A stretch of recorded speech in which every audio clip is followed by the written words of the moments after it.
একদিন ভরা মজলিসে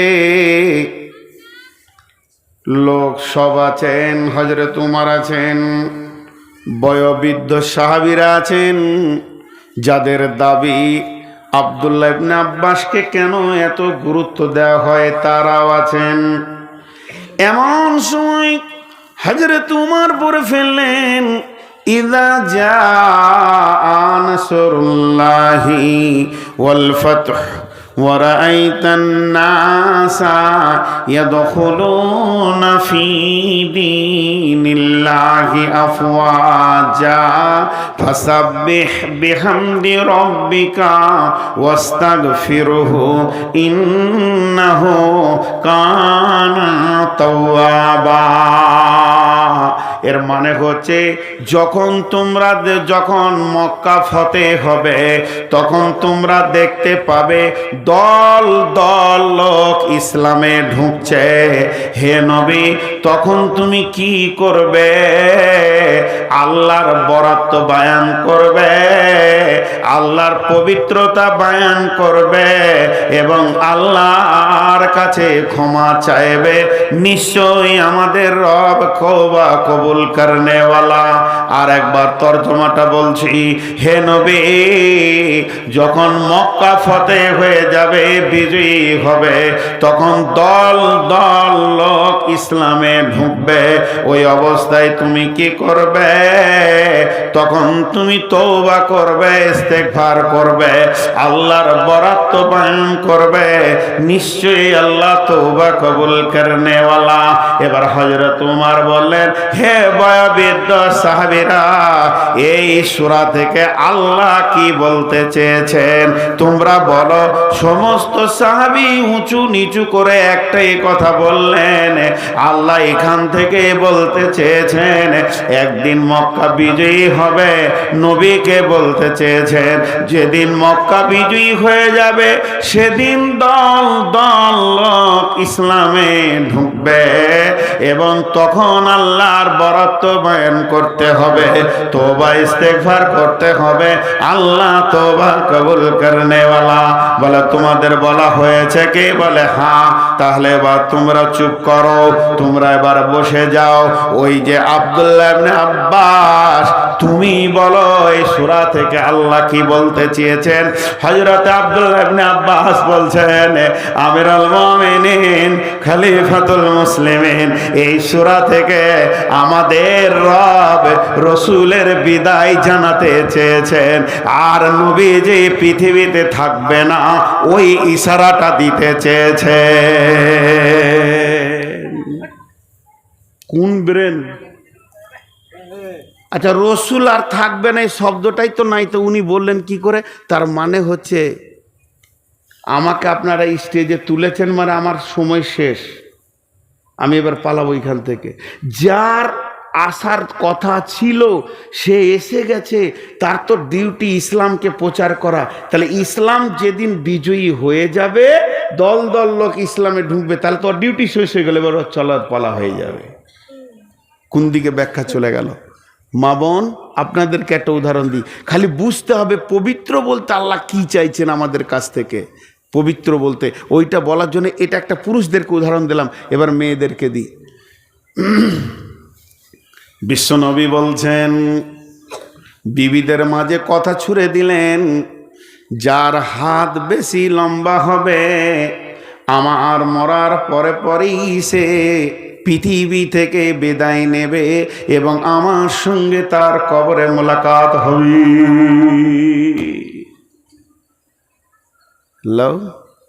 ওই বিবিদের ভিতরে শর্ট সাইজ একজন ছিল, ও এমনিতেই হাইটে ছোট রসুলের বিবির ভিতরে, সেটা হচ্ছে জাইনাব। শর্ট সাইজ হলে কি হবে? ওর হাত ছিল শিল্পী, ক্যাঁথা বালিশ ফুল টাকাটাক বানাতে পারতেন, সেগুলো বিক্রি করে আল্লাহ রাস্তায় দান করতেন। আর বাকি বিবিরা স্বাভাবিক, যে যেমন ছিল ও সব থেকে ছোট। ওর সাথে আবার আয়েশার সবসময় হাঁড়ির পাশে হাঁড়ি খটর খটর খটর খটর, থালার পাশে থালা যেমন খটর খটর, আয়েশার সঙ্গে জাইনাবের লেগে থাকতো। আয়েশা কি বলতো জাইনাবকে? আমি রাস্তার ধারে গাছ পেয়েছিস। রাস্তার ধারে গাছ মানে কি? কত উঁটে খাবে, যে রাস্তায় উঁট যাবে উচ্চারণ করে একটু করে জিভ লাগিয়ে দেবে, তার মানে তোর আগের স্বামী ছিল। ইশারা দেখেন কেমন। জাইনাবকে বলছে, আর জাইনাব তখন বলছে তোর থেকে আমার দাম কম লয়, আমি রসুলের বংশের, আমি ওর বংশের বেটি। তার মানে ওটা রসুলের ফুফাতো বোন ছিল। আমার দাদা, আমার নানা রসুলের দাদা একটাই, তুই কি ভাবছিস তোর থেকে আমার দাম কম কি আছে? তো ও ওই ওই ওই শর্ট সাইজটা কি আবার আয়েশা বলতো, আই তোকে যাই না বোন, তোর হাতটা মেপে দেখি। লাও, আর কলজেটা তো আরও জ্বলবে, এমনিতে তো আমি ছোট, আমার হাতও ছোট, তুই ফের মাপবি কেন? বলে একটু মেপে দেখি দেখি দেখি কে আগে যাবে। তার মানে যার হাত বড় সে রসুলকে আগে মোলাকাত করবে। কিন্তু ঘটনা ঘটল কি, যেদিন বিশ্বনবী দুনিয়া থেকে বিদায় নিলেন, যতগুলো বিবিকে পৃথিবীতে ছেড়ে গেছিলেন, প্রথম নম্বরে সিরিয়াল লেগে গেল জাইনাবের। নবীজি যাওয়ার পরে পরে জাইনাব দুনিয়া থেকে চলে গেলেন। জাইনাবের লাশ পড়ে আছে। আম্মাজান আয়েশা মাথার কাছে এসে বলছে, বোন জাইনাব রে, সেদিনের রসুলের কথার ব্যাখ্যা আমার বোঝে আসেনি, আজকে আমি ব্যাখ্যাটা পেয়ে গেলাম। তোমার মতো শর্ট সাইজের হাতটা যদি আগে বেরিয়ে চলে যায় রসুলের মোলাকাতে, এতদিন আমাদের তাফসীরের জ্ঞানটা হলো আল্লাহর রসুল চামড়া মাংসের হাতের কথা বলেনি, দানের হাতে কথা বলেছে।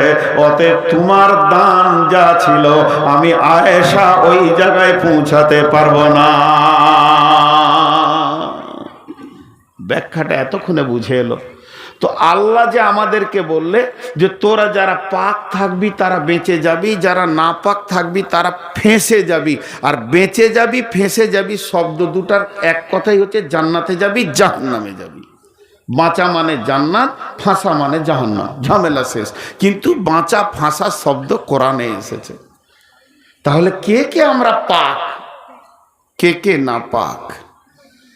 জি, তাহলে গোসল করতে হবে। একটা পানি আছে, ওই পানিতে গোসল করলে সবাই পাক হয়ে যাবেন। একটা বিরাট বড় সমুদ্র আমাদের দিকে আসছে, সুসংবাদ দিয়ে দিলাম আপনাদেরকে, সেই সমুদ্রটাও দেখিয়ে দিব। হযরত আলীর ব্রেনটা দেখেন কেমন। বলছে তোমরা কোথা থেকে এসছো গো? বলে মক্কা থেকে হিজরত করে এসেছি। মক্কা থেকে হিজরত করে মদিনা এসছো, বড় নেকি করে নিয়েছো? ওটা ছোট হিজরত, ওই হিজরতটা বড় হিজরত লয়। তাহলে বড় হিজরত কি? বলে তোমরা যারা মক্কা থেকে মদিনা এসেছো তারা হিজরতটা ছোট হিজরত করেছ। বড় হিজরত আমার কাছে শুনে নাও, আমি দুটো দেশের নাম বলবো, যে যে ওই দেশে আছো সেই দেশ থেকে বের হয়ে আর এক দেশে চলে যাও, এটাই হলো বড় হিজরত। ওই তোর পকেটে আলো জ্বলছে কেন রে? ওই জোনাকি পোকা নাকি? ঘন ঘন পানি খেয়েছি গো, শ্যামলতলার লোক, আগে খেতাম না। না, এটা পিয়াসের জন্য লাই, 4খানা ট্যাবলেট খেয়ে উঠেছি, খুব হাই পাওয়ার ট্যাবলেট খেয়েছি, খুব অল্প দিনের মধ্যে চলে যাব।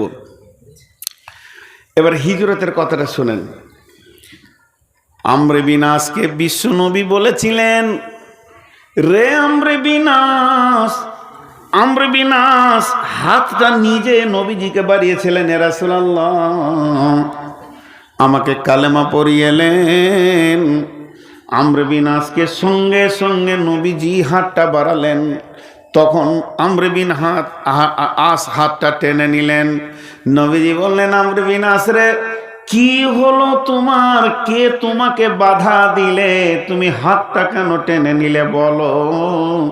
আমরে বিনাস বলছেন, ইয়া রাসূলুল্লাহ জীবনে এত গুনাহ করেছি, আকাশকে চুম্বি দিয়েছি গোনাতে আপনার বিরুদ্ধে ঘুরে ঘুরে, ওই গুনাহ আমার মাথাতে এত লোড হয়ে গেছে, গুনার ব্যাপারে যদি কিছু না বলেন আমি দিলে চলেন পেছি না। নবীজি বলেন, আমরে বিনাস রে পৃথিবীর বুকে তিনখানা এমন আমল আছে, কেউ যদি করে তাহলে আল্লাহ তাবারাক ওয়া তাআলা তার গুনাহগুলোকে ধুয়ে মুছে পবিত্র করে মাসুম বাচ্চা বানিয়ে দেয়। দেখেন পবিত্র কাকে বলে। নবীজি বললেন আমরে বিনাশ, মানুষ যখন হজ করে আর হজটা যদি হজ্জে মাবরুর হয়ে যায়, কবুল হয়ে যায়, ওই দিন ওই মানুষটা মাসুম বাচ্চার মতো হয়ে যায়। নাম্বার 2, যখন কোন বেঈমান বিধর্মী কাফের মুশরিক তওবা করে কালেমা পড়ে, মা বোন আমার, সেদিন সে মাসুম বাচ্চা হয়ে যায়, তার গুনাহগুলো মাফ হয়ে যায়। নাম্বার 3, কেউ যদি ঈমানকে বাঁচানোর জন্যে, ব্যবসা বাণিজ্যের জন্য নয়, চাকরির জন্য নয়, বন্ধুত্বের জন্য নয়, কোনো মেয়েকে ভালোবেসে বিয়ে করার জন্য নয়, নিয়ত করে নিল শিমুলতলায় আর আমি থাকবো না, এখানে আমার পর্দা থাকছে না, ঈমান থাকছে না, ঠিক মতো আমি ঈমানের ওপরে টিকতে পারছি না, এই জায়গার জমি জায়গা বিক্রি করে রেসিডেন্সিয়াল কাগজপাতি নিয়ে গিয়ে চেন্নাই চলে গেল, তামিলনাড়ু চলে গেল, কাশ্মীরে চলে গেল, কিংবা আর অন্য দেশে চলে গেল।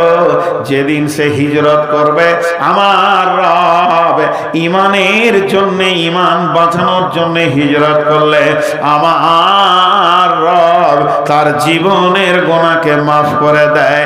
অতএব আমরে বিনাশ রে, আজকে তুমি কালেমা পড়ছো, তোমার বিগত জীবনের গুনাহ মাফ হয়ে যাচ্ছে, তুমি পবিত্র হয়ে যাচ্ছ। তার মানে হিজরত করলে মানুষ পাক হয়ে যায়। তো হযরত আলী বলছে, ও বিশ্ববাসী, ও রাসূলের সাহাবী, তোমরা যারা মক্কা থেকে মদিনায় এসেছো, নিশ্চয়ই তোমরা হিজরত করেছো, তোমাদের ব্যবসা বাণিজ্য সব ছেড়ে দিয়ে এখানে এসেছো শুধু ঈমানের জন্য। তবে তোমরা এটা ছোট হিজরত করেছো, একটা বড় হিজরত আছে। যদি বিশ্ববাসী করতে চায় তাহলে ওই দেশের নামটা আমি বলে দিব, এখানে যতজন ঢুকে যাবে ততজন পবিত্র হয়ে যাবে, আল্লাহ তার গুনাহ মাফ করে দেবে। সেটা কোন বড় হিজরত? ওই দেশ দুটির নাম হচ্ছে, একটা দেশের নাম হচ্ছে গুনাহ আর একটা দেশের নাম হচ্ছে নেকি। কোন লোক যদি আজকে রাত্রিতে তওবা করে বলে, আল্লাহ তওবা করছি, আমি গুনহার রাজ্য থেকে বের হয়ে নেকিতে ঢুকে গেলাম, জীবনে আর গুনহার দেশে ফিরে যাব না, আমার রব তাকে পাক ঘোষণা করবেন।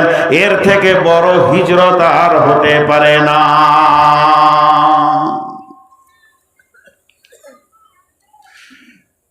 তো কলের পানিতে গোসল করলো গুনাহ যাবে না, জমজমের পানিতে গোসল করলো গুনাহ যাবে না, পৃথিবীর ডাবের পানিতে গোসল করলো আপনি পাক হবেন না। তবে একটা পানি আছে, কেউ যদি ওই পানিতে গোসল করে তাহলে যাবে। আল্লাহ কোরআন পাকে বলছেন, বিসমিল্লাহির রহমানির রহিম, ইন্নাল্লাহা ইউহিব্বুত তাওয়াবিনা ওয়া ইউহিব্বুল মুতাত্তাহিরিন।